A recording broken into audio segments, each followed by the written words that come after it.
MPTC ZPTC ఎన్నికలపై గాంధీ భవన్లో చర్చిస్తున్నారు కాంగ్రెస్ నేతలు। ఈ సమావేశానికి పీసీసీ చీఫ్ ఉత్తమ్ కుమార్ రెడ్డి, కాంగ్రెస్ రాష్ట్ర వ్యవహారాల ఇన్ఛార్జ్ కుంతియా, జిల్లాల డీసీసీలు, కోఆర్డినేటర్లు హాజరయ్యారు।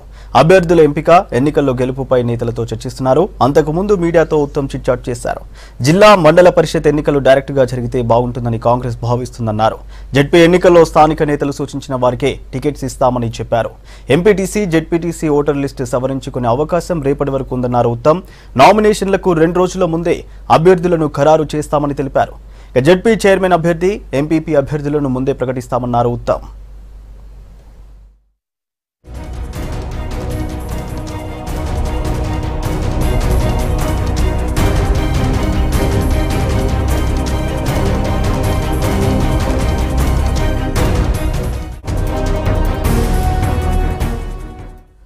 పోలీసులు అత్యుత్సాహంగా ప్రవర్తిస్తున్నారని విమర్శించారు పీసీసీ చీఫ్ ఉత్తమ్। పంజాగుట్టలో అంబేద్కర్ విగ్రహ ధ్వంసాన్ని ఖండిస్తున్నామన్నారు।